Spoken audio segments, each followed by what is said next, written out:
हिंद दोस्तों, स्वागत है आपका मैथ्स मैजिक क्लासेस। तो दोस्तों, जैसे आप लोग जानते हैं, ग्रुप डी का पीवाईक्यू क्वेश्चंस डेली आप लोग के सामने लेके आ रहे हैं। तो आप लोग जुड़ जाइए सेशन से। ठीक है। तो जितना भी ग्रुप डी पीवाईक्यू क्वेश्चंस हुए थे 2022 से 2022 ऑल शिफ्ट में, चाहे वो फर्स्ट हो या सेकंड हो या थर्ड शिफ्ट हो, सब एक एक शिफ्ट बाय डेली में लेके पीवाईक्यू क्वेश्चंस आ रहे हैं। ठीक है। तो ऐसा ना समझिए कि जो बच्चा ग्रुप डी के लिए सिर्फ है तो वही उसका पीवाईक्यू देख सकते हैं। बाकी बात आप एनटीपीसी यदि 12th लेवल एग्जाम देने जा रहे हैं, आपका एग्जाम आगे है, तो आप इस सेशन को देख सकते हैं। क्योंकि ग्रुप डी, मेरा मानना है कि ग्रुप डी में जो मैथ को सॉल्व कर लेगा तो वो हर एक एग्जाम में मैथ कंप्लीट कर देगा। ठीक है। तो यदि आप लोग सेशन से जुड़ गए हैं तो लाइक जरूर कर दीजिएगा और शेयर कर दीजिएगा जो जो बच्चा का एग्जाम रिसेंटली आगे जिसका है। ठीक है। और यदि आप अभी तक चैनल सब्सक्राइब नहीं किए हैं तो कर दीजिएगा मेरे दोस्त, क्योंकि पीवाईक्यू क्वेश्चंस हो या टॉपिक हो, मैथ्स का कोई या कोई भी इंफॉर्मेशन हो, गवर्नमेंट जॉब का A to Z इंफॉर्मेशन इस चैनल के माध्यम से आपको मिलता रहेगा। ठीक है। चलते हैं बिना कुछ लेट किए प्रश्न की ओर। ठीक है। आज जो क्वेश्चंस होने वाले हैं, प्रश्न होने वाले हैं 17 अगस्त 2022 सेकंड शिफ्ट में जो पूछे गए थे मैथ्स का क्वेश्चन। ऑल मैथ्स जितना भी 25 मैथ्स पूछे गए थे, टोटल प्रश्न लेके आए गए हैं। ठीक है। तो आप लोग करना स्टार्ट कीजिएगा। आंकड़े का माध्य खोज रहा है, ये संख्याएं दिया गया है और पूछा गया है अब इसका माध्य क्या होगा आपको बताना है।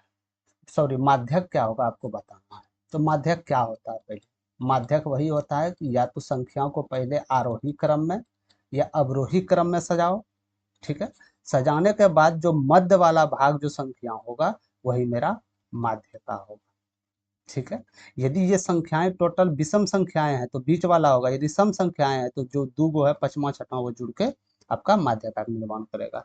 तो ये संख्याएं देख लेते हैं, कितना संख्याएं टोटल, पहले 1 2 3 4 5 6 7 8 9 10 संख्याएं। 10 संख्याएं हैं तो एक समझाने के लिए मैं पहले लिख लेता हूँ। इसको पहले आरोही क्रम में आपको सजाना नहीं है। 5 6 7 8 9 10, क्या मैं 10 संख्याएं लिख लिए यहाँ पे?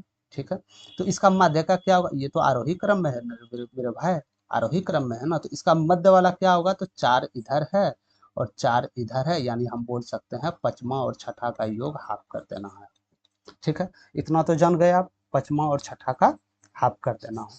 तो पचमा और छठा हम देखते हैं ऑप्शन से। इसको लिखना नहीं है पेपर में, आपको वहां इसको उतारना नहीं है, इसीलिए टाइम टेकन नहीं हो पाता है आप लोग से। इसको डायरेक्ट करना, सबसे इसमें छोटी कौन है? एक, तो ये मेरा 1 नंबर चला गया। ठीक है। 2 नंबर कौन है? 2 नंबर आपका मेरा 15 नजर आ रहा है, 2 नंबर चले गया। ठीक है। 3 नंबर 16, 4 नंबर, ठीक है। 5 नंबर, ठीक है। 5 नंबर मतलब 5वां नंबर आपका संख्या 18 हो गया। और छठा नंबर संख्या क्या हो जाएगा? तो आपका 22 हो जाएगा छठा नंबर संख्या। तो वही तो बोला गया, पचमा और छठा का योग का हाफ कर दो, यानी 40 डिवाइडेड बाई 2, आपका 20 आंसर आ जाएगा। ठीक है। Correct answer option number 3। समझ गए? इसको पहले आरोही क्रम में सजाना नहीं है, आपको माइंड से गेम खेलना है। वहाँ माइंड से आपको करना है, पहले संख्या को काउंटिंग कर लेना कितना संख्या है, इसी द्वारा आपको क्वेश्चन का आंसर देना है। ठीक है। चलते हैं अगले प्रश्न की तरफ। इसको सॉल्व कीजिएगा, बहुत इजी क्वेश्चन है। सबसे पहले में हम इसको तोड़ते हैं। ठीक है। 3 स्क्वायर 2, या तो आप इसको ब्रैकेट में एक बार क्वेश्चन से लिख लेते हैं हम। 3 है प्लस 2 पे पावर 3 ब्रैकेट है 3 स्क्वायर। ठीक है। या तो आप ये दोनों, यदि ब्रैकेट है तो जानते हैं पावर का गुना होता है, या तो आप डायरेक्ट इन दोनों को गुना करके भी लिख सकते हैं, या तो डायरेक्ट आप 3 3 का स्क्वायर 9 और इसका क्यूब लिख सकते हैं। ठीक है। इसी तरह 2 का क्यूब 8, इसका स्क्वायर यहाँ लिख सकते हैं। ठीक है। तो अब यहाँ देखने जाएंगे, यहाँ तक आ गया तो सबसे पहले ऑप्शंस की ओर नज़र आपको दौड़ाना है। ऑप्शंस की ओर दौड़ाना है, क्या सिंगल डिजिट से हो सकता है खेल? यदि 9 9 9 है, देख लेते हैं एक बार। यदि 9 आया तो एक तो ऑप्शन छटा जाएगा, तो 9 का क्यूब करेंगे तो 81 9, यानी इकाई डिजिट पे 9 आएगा। आएगा ना? अरे यही होता है ना क्यू मेरे भाई, 729 क्यू होता है। हम दो गो सामने वाला को मिटा दिए, हमको इकाई अंक की जरूरत है ना, तो हम इकाई अंक हम 9 लिख लिए। और 8 का 64 इकाई अंक 4, यानी कि इसका योग करेंगे तो इकाई अंक पे 3 आएगा। तो इकाई अंक पे 3 आपका एक ही आंसर है, यानी करेक्ट आंसर ऑप्शन सी। समझ गए? ये तो संख्याएं छोटा था तो आप यहाँ से कर सकते थे, हम कर दिए। यदि संख्याएं बड़ा रहता तो ये क्वेश्चन इजी करने में यहाँ चले आता है। तो इसको हम कर लेते हैं, जैसे 9 का क्यूब करते हैं कितना हो जाता है? 729, अब प्लस 64, यानी कितना हो गया? 793। यही तो 793 आया, हम यूनिट डिजिट पे खेल कर दिए। ठीक है। तो आपको यूनिट डिजिट देखना है और उसके अनुसार क्वेश्चन को सॉल्व करना है। चलते हैं अगले प्रश्न की तरफ। पिछले वर्ष रंजन का मासिक वेतन इतना था, ठीक है, और इस वर्ष उसका मासिक वेतन जो है इतना था, ठीक है। तो पिछले वर्ष मासिक वेतन की तुलना में इस वर्ष रंजन का मासिक वेतन कितने प्रतिशत की वृद्धि हुई? रंजन था, कुछ ड्यूटी कर रहा होगा ये बेचारा, जो इसको मंथली जो मिल रहा था ये 34,500 रुपया महीना इसका था, ठीक है, पिछले वर्ष। और ये पुराना एम्प्लॉय होने के कारण इसके सैलरी में वृद्धि किया गया कि चलो भाई तुम एक काम करते हैं, तुम्हारा सैलरी हम वृद्धि कर देते हैं। बस ये पूछा गया कि वृद्धि कितना परसेंट हुआ है, वृद्धि कितना परसेंट हुआ है। तो 34,500 इसको पहले दिया जाता था, पहले दिया जाता था, लेकिन अब जो दे रहा है 38,640 दे रहा है। तो हम जान सकते हैं कितना बढ़ा दिया गया है इसका वेतन। तो हम बता सकते हैं कि 4140 रुपया इसका वेतन बढ़ गया है। ये वृद्धि का वेतन है, इंक्रीज का वृद्धि, ठीक है। इतना वृद्धि हुआ है। वृद्धि किस पे हुआ है? पिछले साल की, पिछले मंथली की तुलना में, उसी पर वृद्धि हम काउंटिंग करेंगे। ऐसा थोड़ी है कि एक साल पहले वाला वृद्धि, तब तो बहुत वृद्धि चले जाएगा यदि उसको मंथली वृद्धि करते गया तो पिछले वर्ष की तुलना यानी 14,500 इसका वेतन था, इस पे इतना वृद्धि किया गया। अब परसेंटेज निकालने के लिए आप लोग को पता है 100 से गुना कर देंगे तो ये कितना आ जाएगा, 12×36 यानी 12% आ जाएगा इसका। 12% आपका आंसर आ जाएगा, ऑप्शन नंबर बी। समझ गए? बहुत इजी प्रश्न थे। चलते हैं अगले प्रश्न की तरफ। निम्नलिखित में से कौन से ग्राहक के लिए सबसे अधिक लाभदायक है? ये क्वेश्चंस एनटीपीसी में भी पूछे गए थे, एनटीपीसी ग्रेजुएट लेवल में पूछे गए थे, जो रिसेंटली एग्जाम आपका जून में हुआ था ना, उसमें क्वेश्चन पूछे गए थे, और 12th में भी क्वेश्चन पूछे। इसीलिए बोल रहे हैं ग्रुप डी का मैथ्स है, और यदि और कोई चीज का तैयारी आप कर रहे हैं तो आप 100% इसको देख सकते हैं। ये मान के कि ये मेरा ही क्वेश्चन आएगा, ये 100% छपे, क्योंकि मैथ ग्रुप डी का भाई थोड़ा अब आता है, ये बात मानना पड़ेगा। मैथ थोड़ा कैलकुलेटिव मैथ आता है, और इसका मैथ जो सॉल्व कर लिया तो कोई भी गवर्नमेंट जॉब है वो मैथ आप इजिली कर सकते हैं, ठीक है। तो इसमें बताना है आपको, ग्राहक के लिए आप कुछ सामान खरीदने गए थे दुकानदार के पास, और दुकानदार ने आपके सामने 3 ये ऑफर रखा। ऑफर, पहला ऑफर क्या था कि 5 खरीदो तुम और 3 को मुफ्त ले जाओ, ठीक है। दूसरा ऑफर था 5 खरीदो 6 मुफ्त ले जाओ, अच्छा। तीसरा है 10% और 5% की 2 छूट दे देंगे। तो आपको बताना है कि ग्राहक के लिए सबसे फायदेमंद कौन सा इसमें ऑफर है, किस ऑफर के साथ उसको जाना चाहिए जो सबसे कम पैसा लगे और सामान भी ज्यादा आ जाए। तो ग्राहक का बात यदि यहाँ हो रहा है तो ये दोनों यदि ऑप्शन में हम देखते हैं मेरे भाई, ये दोनों ऑप्शन में 5 खरीद रहे हैं तो 3 मुफ्त पा रहे हैं, और इसमें 5 खरीद रहे हैं तो 6 मुफ्त पा रहे हैं। कहीं ना कहीं ग्राहक के लिए ये हो जाएगा, ये वाला तो हट गया, ठीक है, ठीक है। 2 नंबर 5 खरीदा ये, यानी इससे तो भाई डिस्काउंट कहीं ना कहीं ग्राहक से ज्यादा, इसमें 6 मुफ्त मिल रहा है, इसमें मात्र 3 मुफ्त मिल रहा था, अब 5 ही खरीदने थे। तो इसका आ गया आपका 2 नंबर का, ठीक है। ये तो नहीं हो सकता, इससे ज्यादा ये। अब 2 कर्मिक छूट क्या हो जाएगा? यदि हम मान लीजिए 2 कर्मिक छूट, आप ए बी पे भी निकाल सकते हैं या 100 मान के भी, बहुत उपाय है इसको निकालने का। तो 10 हो गया, सॉरी डिस्काउंट है ना, माइनस हो गया, ये माइनस हो गया, माइनस माइनस प्लस, 5×10/100, ठीक है। 50 इसको हम लिख सकते हैं, तो क्या यहाँ आ गया -15 प्लस हाफ, तो क्या हम 14.5 लिख सकते हैं, यानी हम बोल सकते हैं कि इसका जो निकल के आ रहा है रेट आपका 14.5% निकल के आ रहा है। और इसका रेट जो निकल के आ रहा है तो 6 मुफ्त मिल रहा है, 6 मुफ्त मिल रहा है, आपको 6 ही मुफ्त दे रहा है ना। टोटल सामान आप कितना खरीद लिए, आपके पास टोटल सामान कितना आया, 11 आया, यानी 6 मुफ्त दिया और 5 खरीदे 11, 100 यानी 600 करते हैं, 11×5=55, मतलब कि देख सकते हैं 54%, यानी लगभग 50% से ओवर है, ये मात्र 14% डिस्काउंट दे रहा है। तो कहीं ना कहीं योजना मेरे लिए बेस्ट जो है ग्राहक के लिए, वो दूसरा नंबर योजना। समझ गए? समझ गए? इसी तरह बात करते हैं, पहला योजना में कितना इसका छूट मिला था, 3 मुफ्त पाया गया था, लेकिन टोटल वस्तु मेरे पास आया था 4, तो इसको आप यहाँ से 25 2 बार में तो 75 37 इसमें छूट गया। और 54.55 आपका सेकंड में छूट जा रहा है, और तीसरे में छूट जा रहा है 14.5। तो किस में सबसे ज्यादा ऑफर, किस में? इसमें 2 नंबर पे, तो 2 नंबर हो जाएगा। 1 2 लॉजिक से हटा दिए हम, क्योंकि वो 5 ही खरीद रहे थे, 3 और 6 मुफ्त पा रहे थे, ठीक है। चलते हैं अगले प्रश्न की ओर। एक एक पाठ्य पुस्तक में कुल 892 पृष्ठ थे, मतलब पेज टोटल एक पुस्तक में 892 पेज था। ठीक है, इसमें दो भागों में बांटा गया था। ठीक है, एक किताब था, उसके दो भागों में बांटा गया। टोटल उसमें पृष्ठ जो था 892 था, उसको दो भागों में बांट दिए गए। अब पुस्तक के दूसरे भाग में जो पेज था पहले भाग की तुलना में 52 पेज अधिक था। तो पुस्तक में दूसरे भाग में कितने पृष्ठ थे? तो इस प्रकार के प्रश्न को चाहे तो आप प्रश्न से भी सॉल्व कर सकते हैं या तो ऑप्शन से भी जा सकते हैं। पहले प्रश्न प्रश्न से सॉल्व करते हैं। ठीक है, पहले प्रश्न से सॉल्व करते हैं। तो मान लेते हैं हम ये पहला पेज, ये दूसरा भाग। ठीक है, तो क्या बोला जा रहा है, इसमें दो भागों में पुस्तक के दूसरे भाग में पहले भाग की तुलना में 52 पृष्ठ कम है। यदि इसमें x है तो क्या मैं बोल सकता हूँ x माइनस 52 कम है? बोल सकता हूँ ना। लेकिन ये टोटल का योग पूछ रहा 892, वहां से निकाल दीजिए आप। 2x बराबर ये 5 2 इधर जाके मिल जाएगा, तो 4 हो जाएगा, 4 हो जाएगा, यानी ये हो जाएगा। तो x बराबर 472। तो क्या पूछ रहा है, x कौन है? ये पहले भाग का x माने तो सेकंड भाग में इसमें 52 करना होगा। तो सेकंड भाग में आपको 472 में 52 आपको करना होगा, 420 आपका उत्तर। ठीक है, ये 420 उत्तर आ गया। ये तो हो गया आपका प्रश्न के अनुसार हल करना जो x मान के किया। ठीक है, अब यदि हम इस सवाल को ऑप्शन से बनाए तो हम मान सकते हैं ये पहला भाग, ये दूसरा भाग है। ठीक है, मान सकते हैं ये पहला भाग, ये दूसरा भाग है। पुस्तक के दूसरे भाग में कितने पृष्ठ है? आंसर जो आपका दिया होगा मेरे भाई, तो दूसरे भाग का पृष्ठ दिया होगा कि दूसरे भाग में कितना पृष्ठ है। तो ऑप्शन से मान लिया, अभी ऑप्शन निकाले हम 420, मान लिया दूसरे भाग में 420 है। ठीक है, अब पूछा जा रहा है कि इसमें दो भाग में है और पहले भाग की तुलना में 52 कम है।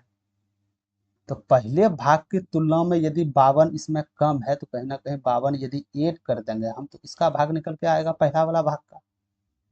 ठीक है, अब हमको यदि ऑप्शन से बना रहे हैं तो हमको प्रूव करना होगा कि ये सेटिस्फाई है कि नहीं। क्या दोनों का योग, यदि हमको टोटल पृष्ठ चाहिए, क्या टोटल पृष्ठ यदि मेरा योग करके 892 आ रहा है तो समझ लेंगे मेरा ऑप्शन एक नंबर पे है। तो दो हो गया, 7 2 9 हो गया, 4 4 8 892 सही। यानी ऑप्शन जो हम 420 रखे थे वो मेरा 100% सही था। समझ गए? तो ये प्रेफर आपको करना है, किस पे आप जा सकते हैं। ऑप्शन पे जाते तुरंत काम हो जाता है आपका, इतना कैलकुलेशन करने की जरूरत नहीं पड़ता। ऑप्शन से जाते तुरंत इसमें देखते तुरंत 52 जोड़ के ये आ रहा है, ठीक है, मार दो ठीक। समझ गए? चलते हैं अगले प्रश्न की तरफ। 36 संख्याओं का माध्य 42 पाया गया। बाद में यह निर्धारित किया गया कि संख्या 47 को गलती से 41 पढ़ लिया गया। तो दी गई संख्याओं का सही माध्य क्या है? 36 संख्याओं का माध्य निकालने के लिए किसी को बोला गया था तो वो 42 माध्य निकाला कि गुरुजी 36 संख्याओं का माध्य 42 आ रहा है। लेकिन इसने एक जगह गलती किया। गलती की क्या किया कि एक संख्या 47 था, 47 लेना चाहिए इसको, लेकिन गलती से इसने 41 ही लिया, यानी 6 अंक जो है ये मिस कर दिया। क्या हम बोल सकते हैं 6 अंक इसके संख्या में जुट जाएगा? जुट जाएगा ना? ठीक है, लेकिन संख्या जोड़ने के लिए तो हमको ये टोटल निकालना होगा, गुणा करके इसमें टोटल जितना भी संख्याओं का योग होगा हमको वो निकालना होगा। लेकिन हमको तो वो जाना नहीं क्योंकि ये औसत में वृद्धि पूछ रहा है। तो 6 संख्या मेरा बढ़ा, समझ रहे हैं, 6 संख्या मेरा 6 नंबर ये कम लिया गया था, 6 संख्या तो मेरा ऐड होगा। तो डायरेक्ट इसमें सॉरी औसत पे तो आप डायरेक्ट ऐड कर नहीं सकते हैं। तो कहीं ना कहीं इसका औसत निकाल के ऐड करना होगा। टोटल स्टूडेंट था 36, यानी 6 वृद्धि में इतना करेंगे तो टोटल मेरा इतना निकल गया एवरेज। यानी इतना एवरेज आपका जो औसत निकाले थे आप, इतना जुटेगा। क्यों जुटेगा? क्योंकि आप 6 नंबर इग्नोर किए थे। तो 42 प्लस 1/6, 1/6 भी करते हैं दशमलव के पास, तो यहाँ कितना आ जाएगा? एक आ जाएगा। यानी हम बोल सकते हैं 42.1 कुछ और आएगा, यानी 42.1 ऑप्शन में एक बार देखेंगे 1 एक ही में है। एक के बाद कितना आए ये नहीं, 42.1 किस में? इसमें तो नहीं है, इसमें भी नहीं है, इसमें एक ही ऑप्शन है बी। ठीक है, तो इसका आप लोग कर लीजिएगा 1.7 आएगा। समझ गए? तो ये था प्रश्न। उसमें डायरेक्ट हम संख्या, इसमें डायरेक्ट भी कर सकते थे। क्या कर सकते थे, ये दोनों को गुना कर लेते, मेरा टोटल संख्या निकल जाता। अब संख्या में 6 जोड़ना पड़ता, फिर उसको 36 से भाग देना होता। तो ये सब ना करके हम डायरेक्ट इसमें औसत को ही वृद्धि करते। समझ गए? चलते हैं अगले प्रश्न की ओर। ए की आयु बी से दुगुनी है, बी की आयु सी से आयु का 1/3 है, ए बी सी के आयु का योग 42 साल है, तो ए बी के आयु का योग क्या होगा ये आपको बताना है। ए बी सी आयु का, ए बी सी में खेला कर रहा है तो ए बी सी हम लिख दे रहे हैं, ठीक है। बोला जा रहा है ए की आयु बी से दुगुनी है, तो क्या मैं ये रेशियो में दुगुनी लिख सकता हूँ, ठीक है। ए की आयु बी से दोगुनी, ठीक है। बी की आयु सी की आयु का 1/3 है, तो क्या मैं सी को 3 लिख सकता हूँ। अरे भाई बी की आयु सी की आयु के यदि रेशियो मानते हैं, सी की आयु के 1/3 है, यदि हम 1/3 करते हैं तो बी का आयु 1 आना चाहिए, सेटिस्फाई हो रहा है, हाँ 1 आ रहा है, ठीक है, तो हम 3 मानते हैं। अब पूछा जा रहा है, ये तो मेरा एज का अनुपात है। अनुपात वो होता है मेरे भाई जिसका मिनिमम वैल्यू आप कटा उठा के रख सकते हैं, तो ये मेरा एज हो गया। जैसे मान के चलिए यदि इसका 20 है तो इसका 10 होगा, इसका 30 होगा, यदि इसका 24 है 12 से गुना किए इसमें भी 12 से गुना होगा, इसमें भी 12 से गुना होगा, समझ गए। तो रेशियो वो होता है जो मिनिमम अंक आपको उसको करके लिख सकते हैं। तो क्या मैं बोल सकता हूँ कि ये मेरा एज का इसका जो भी है आयु इसका रेशियो आ गया इतना। तो रेशियो का योग क्या 3 2 5 1 6 है, टोटल रेशियो का योग तो 6 है, ठीक है। वैल्यू तो 6 है लेकिन एज है कितना 42, इतना ज़्यादा है 42। तो क्या मैं बोल सकता हूँ कि एक का वैल्यू भाग देंगे तो 7 आ जाएगा। एक का वैल्यू 7 आ गया तो किसी का वैल्यू आप निकाल सकते हैं, यानी इसका एज 7 आ जाएगा, 7 दूनी 14 साल आ जाएगा, 7 21 साल आ जाएगा। तो पूछा जा रहा है ए और बी का आयु का योग क्या है, 21 साल। ये दोनों को ऐड करेंगे तो 21 साल तो ही आएगा, ठीक है। ये तो हम डायरेक्ट यहाँ लिख दिया आप लोग को समझाने के लिए। बाकी बात ए का वैल्यू इतना था, तो ए बी का पूछ रहा था, तो ए बी का जोड़ते कितना आता 3, और 3 को 1 से कर देते, यहाँ डायरेक्ट आपका 21 आंसर आ जाता। समझ गए। चलते हैं अगले प्रश्न की तरफ। 96, 144 और एक अन्य संख्याएं हैं जिसको x माना गया है, इसका लघुत्तम समावर्तक 576 दिया गया है। संख्याएं हैं 96, 144 और x है, इसका एलसीएम जो दिया गया है मेरे भाई 576 दिया गया है, ठीक है। तो आपको बताना है कि x के जगह पे मान क्या रखे जो इसका एलसीएम 576 आता है, ठीक है। चाहे तो आप प्रश्न से भी सॉल्व कर सकते हैं या तो आप डायरेक्ट ऑप्शन से भी रख सकते हैं। तो हम डायरेक्ट ऑप्शन पे चलते हैं क्योंकि ऑप्शन से डायरेक्ट सॉल्व हो जाएगा। जैसे मान के चलिए हम 144 रखते हैं, सपोज दैट यदि हम यहाँ x के मान पे 144 रखते हैं तो क्या मेरा ये 576 एलसीएम आएगा। एलसीएम पहले क्या होता है, बड़ी से बड़ी वो संख्या जो दी गई संख्या से, जो दी गई संख्या से पूरी तरह विभाजित कर दे उसे एलसीएम कहते हैं। आप कहते हैं ना एलसीएम से, ठीक है। तो यहाँ देख लेते हैं क्या 144 रखने के बाद एलसीएम ये आएगा, कभी नहीं। यदि 144 रखते हैं तो इसका एलसीएम 288 आता। ये हम 288 कैसे निकाले, क्योंकि जो बड़ी संख्या है या तो वो संख्याएं हो सकता है एलसीएम जो सबसे कट जाए, या इससे दुगुना या 3 गुना या 4 गुना हो सकता है। तो हम यहाँ एक यदि एक गुना रखते हैं 144 तो 144 96 से कट रहा, नहीं कट रहा। यदि ये रखते हैं तो ये कट रहा, कट रहा है, ठीक है। 288 यदि 144 रखते हैं तो हम 288 एलसीएम रहता ना कि 576, यानी 144 मेरा ऑप्शन में नहीं हो सकता। ये तो गया। आगे बात कर लेते हैं 96, क्योंकि ये 96 यहाँ 96 ये हो सकता कभी नहीं हो सकता। यदि 96 होता तो तब पर भी ये मेरा 288 आता, समझ गए। 288 यदि हम यहाँ 288 रखते मेरे भाई तो क्या इसका एलसीएम 576 आएगा, कभी नहीं आएगा, 288 ही आएगा, क्योंकि 288 से ये तो इससे भी जा रहा है, इससे भी जा रहा है, इससे भी जा रहा है, समझ गए। 288 भी नहीं हो सकता। बाकी बात बचा ऑप्शन आपका नंबर ए 192 आप देख सकते हैं, इससे भी ये जाएगा, इससे भी जाएगा, इससे भी जाएगा, 576, समझ गए। यदि इसका दुगुना करते हैं तो ये नहीं कटेगा, 3 गुना करते हैं तो ये आ जाएगा, 3 गुना कट जाएगा, समझ गए। तो एलसीएम को ऐसे सोल्व करना है, ठीक है। चलते हैं अगले प्रश्न की तरफ। यदि एक गोले का आयतन 36 पाई सेंटीमीटर दिया गया है तो गोले का व्यास पूछा जा रहा है, व्यास क्या होगा आपको बताना है। तो गोले का आयतन दिया गया है, गोले का आयतन जानते हैं हम लोग, क्या जानते हैं 4/3, गोले का आयतन 4/3 पाई आर। गोले का आयतन यही तो होता है, इसका वैल्यू तो दिया गया है आपके पास 76 पाई। एक गोले का आयतन 76 पाई, सॉरी 36 पाई, 36 पाई तो ऑप्शन में दिया गया है आंसर में, ठीक है। वो सॉरी क्वेश्चन में, तो गोले का ब्याज पूछ रहा है, क्या मेरा यहाँ से त्रिज्या निकल जाएगा? तो जरूर निकलेगा।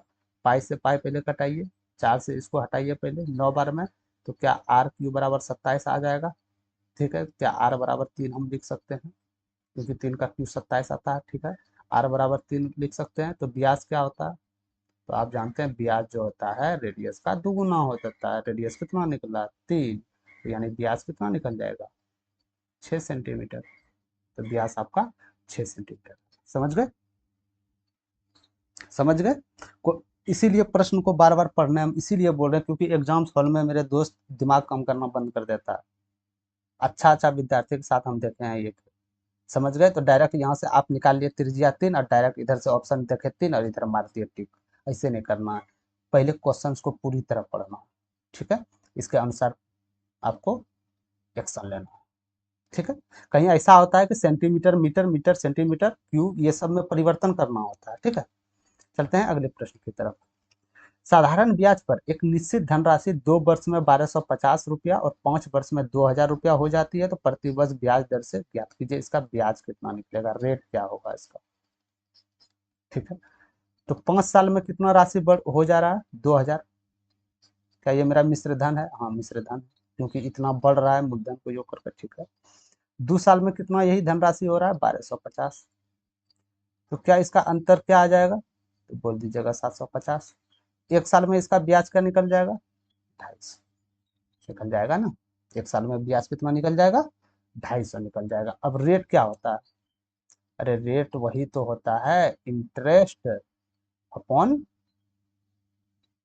यानी आप बहुत अच्छा से हिंदी में बोल सकते हैं सॉरी ब्याज अब बेटे मूलधन गुना 100, यही तो रेट होता है, यही तो दर होता है आप लोग के सामने। तो दर यहाँ से ब्याज कितना निकल के आया? 250। मूलधन क्या है? क्या मैं ये मूलधन डायरेक्ट उठा के यहाँ लिखूं? ना, कभी ना, क्योंकि ये मेरा इंटरेस्ट है। 1 महीना का इंटरेस्ट मेरा 250, 1 महीना का इंटरेस्ट भाई मेरे पास 250 है। और हम ये जानते हैं कि 2 साल बाद मेरा मूलधन जो हुआ है 1250 हुआ है, 2 साल बाद, यानी 2 साल का इंटरेस्ट भी इसमें ऐड है। तो 2 साल का इंटरेस्ट जो ब्याज होगा हमको इसको घटाना पड़ेगा। तो 1 साल में 250 ब्याज बन रहा है, तो 2 साल में 500 ब्याज बनेगा। और यदि हम ब्याज इसमें माइनस कर दें तो क्या मेरा ये मूलधन निकल जाएगा? जी गुरु जी, मूलधन मेरा 750 आ गया। बस इसको 100 कर दीजिए, ये 3 बार में जाएगा, तो यहाँ से आप जानते हैं 33/1/3% आ जाएगा आपका उत्तर ए। समझ गए? सबसे पहले आपको ब्याज निकालना है, इसके बाद रेट मूलधन वहां से निकल जाएगा, फिर रेट निकल जाना। ठीक है, चलते हैं अगले प्रश्न की तरफ। हाँ, तो क्वेश्चन को सॉल्व कीजिएगा। 11 नंबर, ये संख्याएं दिया गया है 424 पे पावर इस पे। ठीक है, जीरो इधर वैल्यू नहीं है तो इसको इग्नोर कर देते हैं हम। इसको डायरेक्ट आप 424 लिखिए। किस पे पावर वार नहीं है? 4 पे पावर, इसमें 4 माइनस कर दीजिए आप। ठीक है, क्या पे पावर वार है? 2 पे पावर है, तो 2 को ये स्टिक खड़ा रहेगा पूरा 9 पे, जिस पे नहीं है उसका वैल्यू 0 हो जाता है। तो क्या मैं यहाँ से बोल सकता हूँ 420/990, तो यहाँ से कितना आ जाएगा?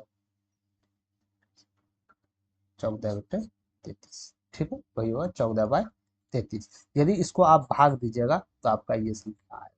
ठीक है, इसका मतलब क्या है?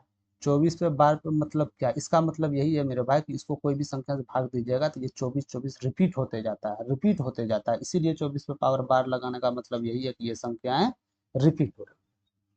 समझ गए? चलते हैं अगले प्रश्न की तरफ। निम्नलिखित में से कौन सा 4 और 8 दोनों से विभाज्य है? तो आपको विभाजकता का नियम हमने बता दिए थे प्रीवियस वीडियो में, जो कि कल परसों क्लास लिए गए थे, उसमें बता दिए गए थे। नहीं देखे हैं तो वो वीडियो जाकर देखिए, बहुत ही आपको जो है ना एग्जाम्स में बहुत ही सहायता करेगा वो। 4 से विभाज्य का नियम क्या था? कोई भी संख्या 4 से कब विभाज्य होगा? जब संख्या का 2 डिजिट, लास्ट 2 डिजिट यदि 4 से भाग लग जाए तो संख्याएं 4 से विभाजित होगा। तो हम क्या 82 4 से डिविजिबल है? लास्ट 2 डिजिट नहीं, तो ये संख्याएं नहीं हो सकता। क्या 24 4 से डिविजिबल है? हाँ ये हो सकता है। 42 4 से डिविजिबल है? कभी नहीं, ये नहीं हो सकता। 42 4 से कभी ना, बस एक ही ऑप्शन बचा। हमको तो 8 तक पहुंचने का मौका भी नहीं दिया ना, 8 तक पहुंचने का मौका भी नहीं दिया था।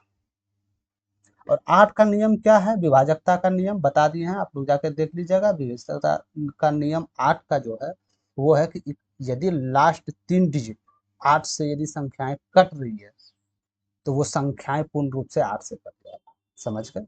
और 4 का नियम है, लास्ट 2 डिजिट कर रहा है तो वो संख्याएं कटेगा। तो एक ही संख्याएं था 2 नंबर आपका जो 4 से कट रहा था, आंसर यही हो जाएगा। ठीक है। और यदि आप 8 से देखिए तो 3 संख्याएं भी इसमें कट रहा है। समझ गए। चलते हैं अगले प्रश्न की तरफ।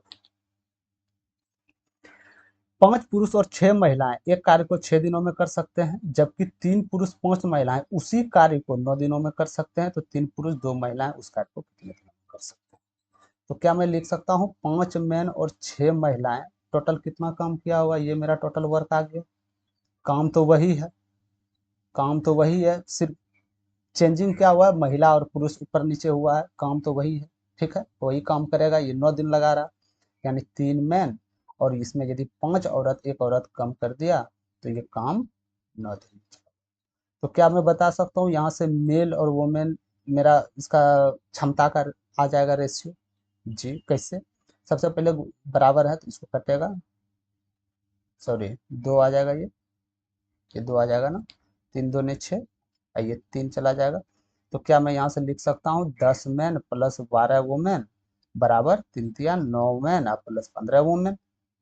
क्या मैं लिख सकता हूँ ना, इधर चले जाएगा 1 मैन माइनस हो जाएगा, तो यानी 1 मैन बराबर इधर चले जाएगा तो माइनस हो जाएगा 3 वुमेन।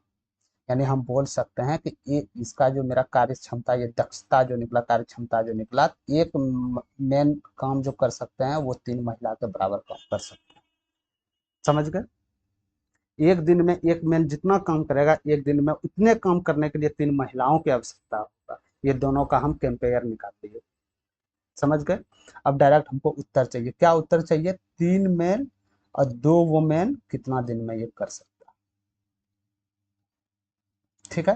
तो सबसे पहले इस तरह प्रश्न में आपको चाहे तो मेल में कन्वर्ट करना होगा या वो मेल में कन्वर्ट, काहे कि दोनों का रेशियो लेके आप चल नहीं सकते। हम ये मेरा निकालने का मकसद ही यही था, चाहे तो हम मेल में कन्वर्ट करें या वोमेन में, मेरा कंपेयर करना आसानी हो जाएगा। ठीक है। तो सबसे पहले दोनों में एक सीक्वेंस कोई भी पकड़िए, चाहे तो ये ऊपर वाला या नीचे वाला, ऊपर वाला पकड़ते हैं। 5 मैन 6 वोमेन आपका 6 दिन में कर रहा था। ठीक है। तो एक वोमेन बराबर 3, एक मेल बराबर 3 वोमेन। तो क्या मैं बोल सकता हूँ कि 5 मेल बराबर 15 वुमेन? अरे भाई यदि हम यहाँ 5 कर रहे हैं तो 5 से तो गुना हो रहा है, 5 एका 5, तो इससे भी 5 से हो जाएगा 15 वुमेन। तो क्या मैं बोल सकता हूँ कि 21 वुमेन 6 दिन में काम करेगा?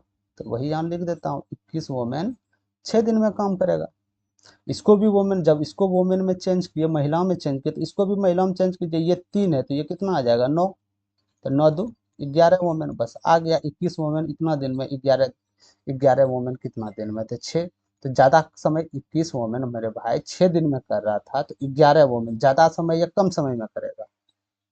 तो आप बोल दीजिएगा ज़्यादा समय लगेगा, क्योंकि 21 था तो 6 दिन, यहाँ मात्र 11 है तो ज़्यादा लगेगा, ज़्यादा लगेगा, ज़्यादा को वैल्यू आपको ऊपर लिखना है। ठीक है।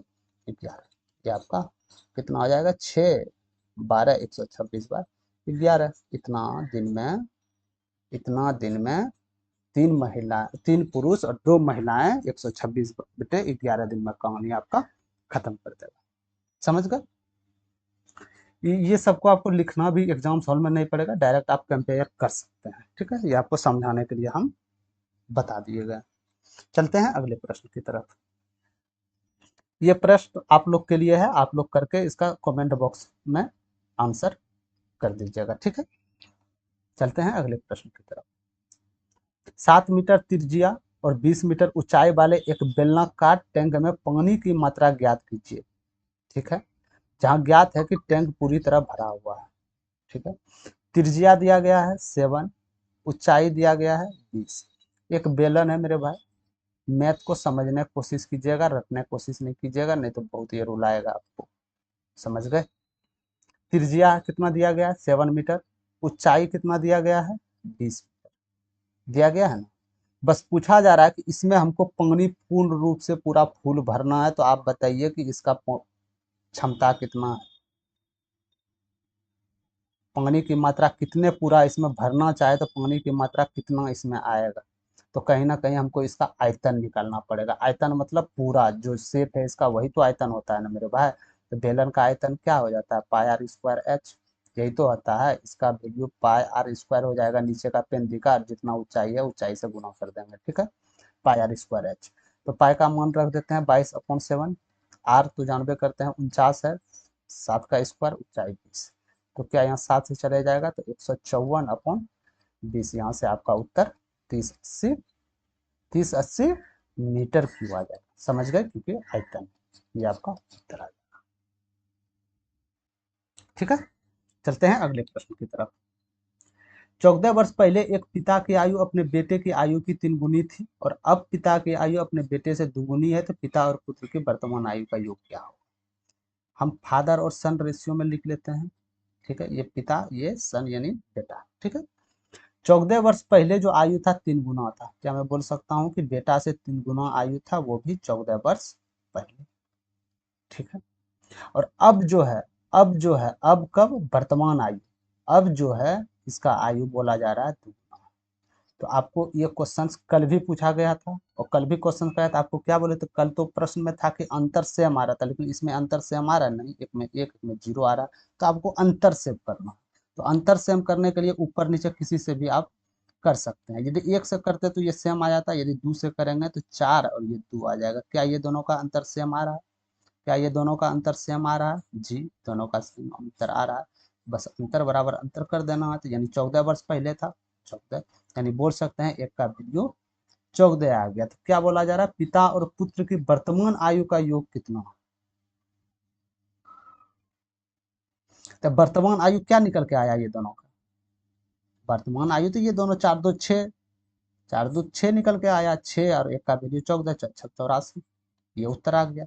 या तो इसमें आप नहीं जा सकते हैं तो ऊपर वाले में जाइए आप। 3:1 रेशियो, ये 14 साल पहले का है, तो 3:1 4 हो गया, 4 हो गया ना, एक का वैल्यू 14 यानी 56 हो गया। लेकिन ये 14 साल पहले है, 14 साल बाद इसमें ऐड करना है, लेकिन इसमें 2 व्यक्ति है, यानी 28 14 28 ऐड होगा, ये आपका आ जाएगा 84। अब जिस विधि से बनाइए उत्तर उसी में, मैं तो वही चीज है, अब जैसे भी बनाइए आपका उत्तर आना है। ठीक है, चलते हैं अगले प्रश्न की तरफ। जेम्स द्वारा एक वस्तु को इतना रुपयों में बेचकर अर्जित प्रतिशत लाभ उसे 1500 रुपयों में बेचकर हुई हानि के बराबर है। तो यदि 10% लाभ अर्जित करना चाहता है तो विक्रय मूल्य क्या होगा, एसपी क्या होगा, सेल प्राइस क्या होगा, आपको बताना। एक वस्तु को 1920 रुपया में बेचे तो इसमें हमको 100 रुपया प्रॉफिट हुआ। यही वस्तु को हम 1500 रुपया में बेचे तो यही 100 रुपया मेरा नेगेटिव में चला।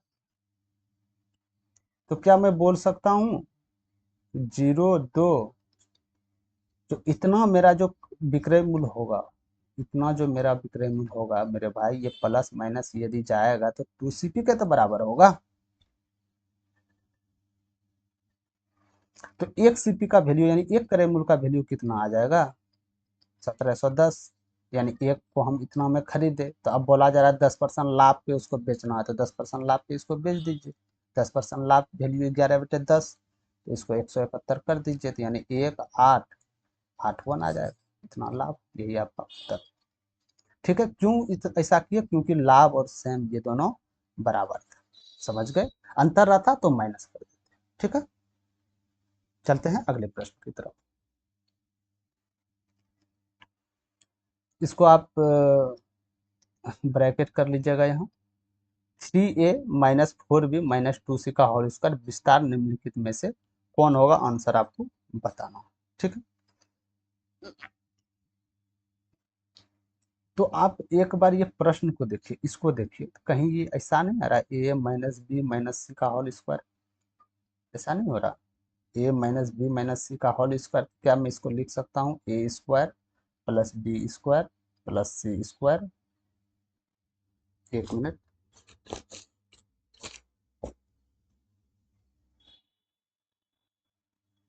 सी स्क्वायर, ठीक है। क्या लिखे थे? a-b-c का whole square, a square plus B square plus C square -2ab plus 2bc minus 2c। ठीक है, यही होता है, बस इसी में वैल्यू आपको पुट करना है। तो इसी में वैल्यू आपको पुट करना है, तो पुट कर दीजिए आप। ए स्क्वायर कितना आ जाएगा? 9a square, B square 16b square, C square तो सी हो जाएगा ना, तो 4c स्क्वायर, ये है सी, तो 4c square -2ab, A B क्या है, 4×12 = 24, डायरेक्ट हम यहाँ 24 AB लिख देते हैं, ठीक है, 24AB प्लस, प्लस का चिन्ह है प्लस, बी सी कितना है, बी सी 4×2 = 8, 16 हम लिख सकते हैं, 16 BC और -12AC, ठीक है। तो ये उत्तर किस में है आप देख लीजिए, -24AB, -24, ये तो नहीं हो सकता है ना, ये नहीं हो सकता है, ये +12AB नहीं, ये नहीं हो सकता है, ये -24 + 16 BC 12AC, ये आपका उत्तर हो जाएगा सी नंबर, ये भी नहीं हो सकता है, समझ गए, ठीक है। तो आपको कुछ नहीं करना था, एक फार्मूला पे बैठाना था, आप फार्मूला पे बैठा सकते हैं, ठीक है। या तो फार्मूला पे नहीं कर सकते थे तो ए और बी और सी का वैल्यू पुट कर देते हैं, तो आपका इसमें भी वैल्यू पुट करके बराबर आ जाता है, समझ गए। चलते हैं अगले प्रश्न की तरफ। ए बी सी ने एक व्यवसाय शुरू किया है, एक मिनट दोस्तों, लैपटॉप को चार्ज में लगा दूं।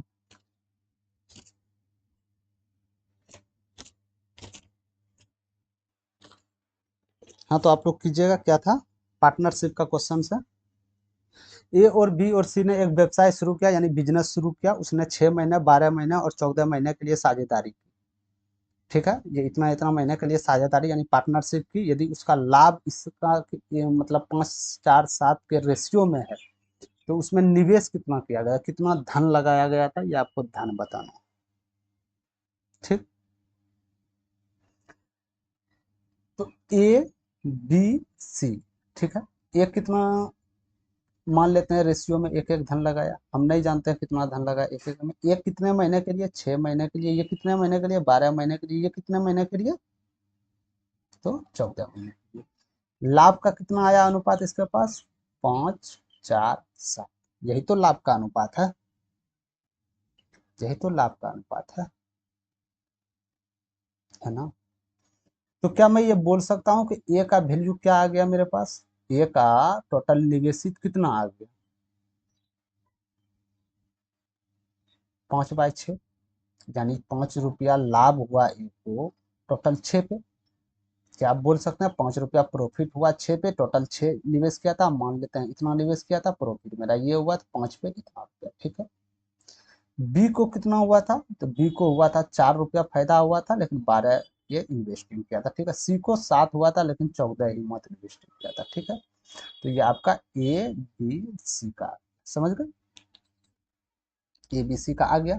तो इसको संक्षिप्त रूप से हम लिख लेते हैं, 4×3 = 12, ये 3 वैल्यू चला जाएगा, ये 1 से 2 चला जाएगा। इसको रेशियो में परिवर्तन करिए, नीचे का एलसीएम लेकर गुना कर दीजिए, तो एलसीएम 6 ही आ जाएगा, क्योंकि 6 सबसे कट रहा है, ठीक है।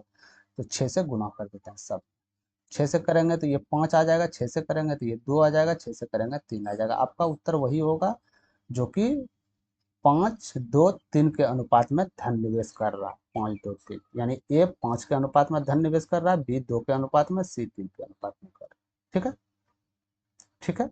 तभी तो मेरे भाई इतना के अनुपात में कर रहा है, तभी तो 5 ये ज्यादा कर रहा है, तो इसको फायदा भी ज्यादा होगा, ये 2 कर रहा है तो फायदा इससे कम होगा, तो ये ज्यादा कर रहा है तो इससे फायदा इसको होगा। आप इससे ऐसे भी ऑप्शन से छांट सकते थे, मान के चलिए ए बी बी नंबर पकड़ते हैं, क्या यदि इन्वेस्टिंग एक करेगा इसको फायदा होगा सेकंड नंबर पे, कभी नहीं होगा, यानी ऑप्शन से भी छांट सकते हैं आप। सबसे ज्यादा इन्वेस्टिंग इसमें कौन कर रहा है, सी, सबसे ज्यादा फायदा सी को होना चाहिए, सी को हो रहा है। सेकंड नंबर पे इन्वेस्टिंग कौन ज्यादा कर रहा है, बी, तो फायदा सबसे पहले सेकंड नंबर बी को होना चाहिए, नहीं, सेकंड एक कर दिया, ये भी उत्तर नहीं है। आप ऑप्शन से भी बना सकते हैं बिना कुछ बनाए, समझ गए, आप ऑप्शन से भी कर सकते हैं बिना कुछ बनाए, आप लॉजिक लगा के कर सकते हैं, ठीक है। चलते हैं अगले प्रश्न की तरफ। यदि रीना अपने घर से 3 किलोमीटर प्रति चाल से जन्मदिन के समारोह में 20 मिनट देरी से पहुंचती है, यदि वो अपनी गति 4 किलोमीटर प्रति घंटा बढ़ा देती है तो वो 30 मिनट पहले पहुंच जाती है, तो उसके घर और जन्मदिन के समारोह के स्थान के बीच दूरी क्या है।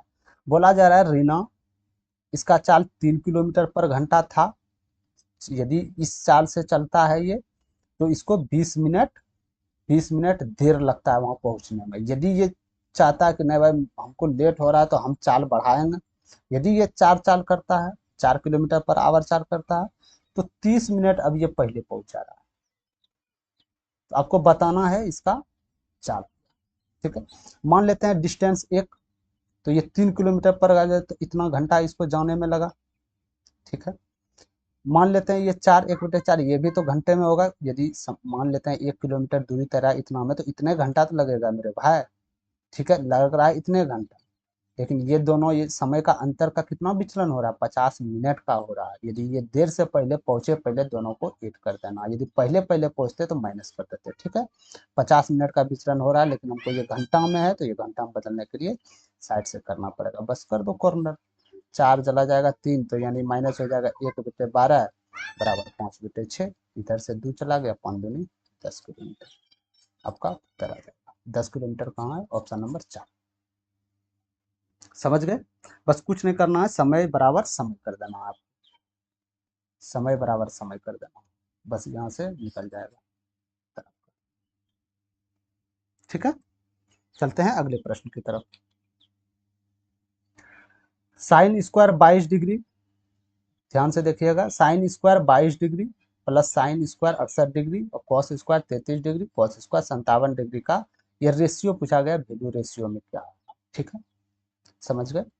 अब आते हैं प्रश्न की तरफ। ये हो सकता है एनटीपीसी 12th लेवल में क्वेश्चन छप जाए। ठीक है, तो एक आप लोग जानते होंगे फार्मूला, शायद आपको पता, यदि त्रिकोणमिति पढ़े होंगे तो आपको पता होना चाहिए। समझ गए। क्या वो फार्मूला था कि साइन थीटा जो होता है ना मेरे भाई, 90 सॉरी साइन थीटा जो हो जाएगा आपका कॉस 90 - थीटा। ये तो आप लोग जानते हैं, बेसिक फार्मूला है। यही हम कॉस थीटा को लिखे तो क्या हो जाएगा, साइन 90 - थीटा। ठीक है, और एक फार्मूला आप ये भी जानते हैं कि sine square theta plus cos square theta बराबर 1 होता है। ये तो जानते हैं ना आप। बस ये फार्मूला इसमें यूज होगा। ये फार्मूला है तो आप कर लीजिएगा खेला। जैसे साइन स्क्वायर 22 डिग्री है, तो साइन स्क्वायर 22 डिग्री प्लस, ठीक है, ये साइन स्क्वायर 68 डिग्री है, तो साइन को क्या लिख सकते हैं, कॉस 90 माइनस तो लिख सकते हैं, स्क्वायर है तो यहाँ से आप डायरेक्ट कॉस स्क्वायर 90 - 68 लिख दीजिए। समझ गए, एक वैल्यू आ गया आपका। सेकंड वैल्यू क्या है, कॉस स्क्वायर 33 डिग्री प्लस, क्या कॉस को हम क्या लिख सकते हैं, साइन स्क्वायर 90 - 57 डिग्री। ठीक है, तो मेरा दोनों ये ऊपर वाला का क्या आ जाएगा, तो साइन स्क्वायर 22 डिग्री अब प्लस कॉस में यदि 90 माइनस करेंगे, यदि कॉस में 90 - थीटा करेंगे तो मेरा साइन थीटा का मान आएगा। तो क्या मैं यहाँ बोल सकता हूँ कॉस स्क्वायर 22 डिग्री। ठीक है, इसी तरह नीचे वैल्यू लिखे तो कॉस स्क्वायर 33 डिग्री अब प्लस साइन स्क्वायर 33 डिग्री। तो क्या हम ये फार्मूला नहीं जानते हैं, sine square theta plus cos square theta बराबर 1। तो यही तो है sine square theta plus cos square theta, theta तो दोनों सेम है 1, इसका भी 1, यानी रेशियो जो आ जाएगा आपका मेरे भाई 1:1 आ जाएगा। कौन है, ऑप्शन नंबर बी। समझ गए। बस आपको साइन जो था इसको कॉस में कन्वर्ट करना था, और sine square theta plus cos square theta बराबर हम जानते हैं क्या होता है, 1 होता है। समझ गए। चलते हैं अगले प्रश्न की तरफ। निम्नलिखित चार्ट में से निम्नलिखित चार्ट में से PQRST नाम के 5 विक्रेताओं द्वारा बेची गई बीमा पॉलिसियों की संख्या दर्शाता है। चार्ट का अध्ययन कीजिए और प्रश्न का उत्तर दीजिए। 5 विक्रेताओं द्वारा बेची गई कुछ पॉलिसियों में Q द्वारा बेची गई पॉलिसियों का प्रतिशत क्या है। 5 विक्रेताओं पॉलिसी है यहाँ, 1 2 3 4 5, यानी कि PQRST। ठीक है, 5 विक्रेताओं द्वारा बेची गई कुल बीमा पॉलिसी क्यू में क्यू द्वारा बेची गई बीमा का कितना परसेंट है। तो क्यू कितना बेचा जा रहा है, क्यू कितना बेच रहा है, तो क्यू यहाँ देख सकते हैं 165, तो 165 बेचा जा रहा है क्यू। ठीक है, क्यू 165। तो बोला जा रहा है कुल बीमाओं में से, कुल बीमाओं में से कितना परसेंट है, कुल बीमाओं में से सबको ऐड करना पड़ेगा, कितना कितना ये बेची गई है बीमाएं। तो इसको हम ऐड करते हैं तो ये हो गया तो 0, और 3 3 6 हो गया, और ये 1 2 3 4 5 6 हो गया, गुना 100 परसेंटेज निकालने के लिए आप 100 से कर दीजिए, ये चला जाएगा आपका। ये तो ये इससे आप नहीं भी जा सकते हैं, तो इसको कैलकुलेशन करने में आसानी हो जाएगा। तो ये कितना बार में, 4 बार में, 16 चौके 64 है 2, ठीक है 66, ये 4 बार में, ये 25 बार में, 25% आपका उत्तर हो जाएगा। समझ गए।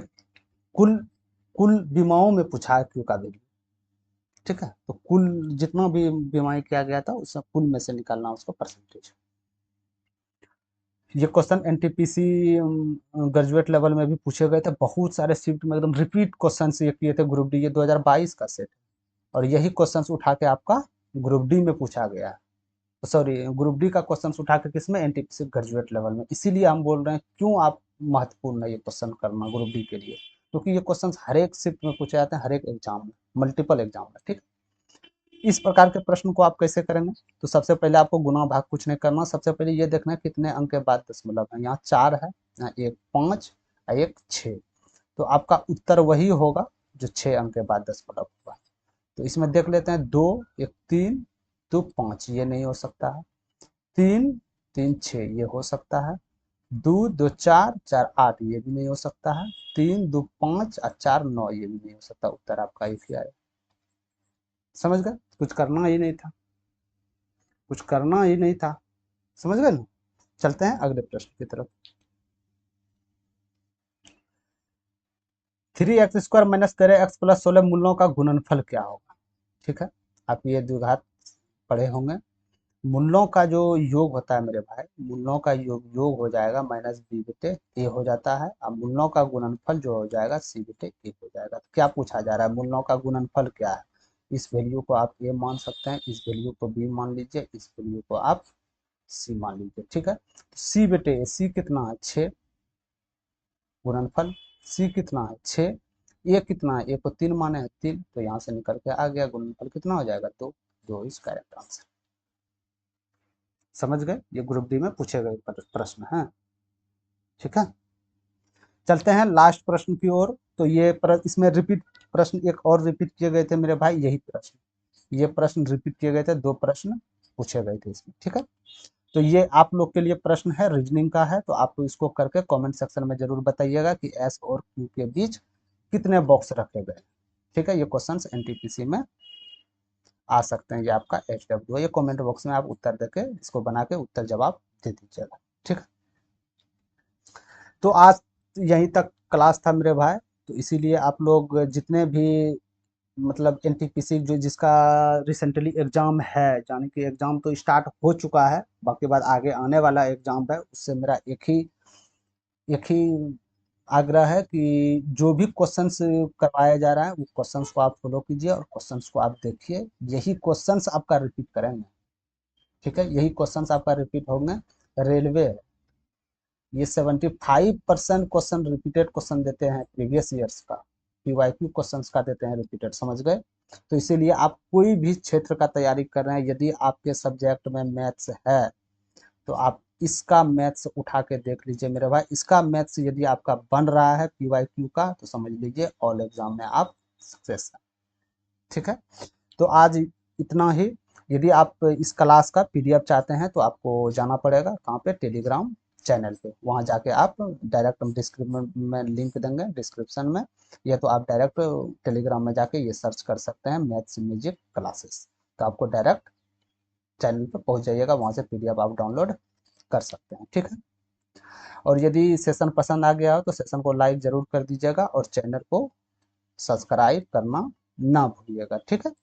और यदि कोई भी न्यू स्टूडेंट जो आगामी कोई चीज़ का तैयारी कर रहे हैं, चाहे वो एनटीपीसी हो या और कुछ भी हो जिसमें मैथ्स पूछा जा रहा है, तो उसको आप शेयर कर दीजिएगा, जिससे हो सके उसमें मैथ में आने वाले एग्जाम से एनटीपीसी 12th लेवल में 1-2 क्वेश्चन फंस जाए, ठीक है, यानी आ जाए, ठीक है। तो आज इतना ही, धन्यवाद, मिलते हैं अगले सेशन। जय हिंद।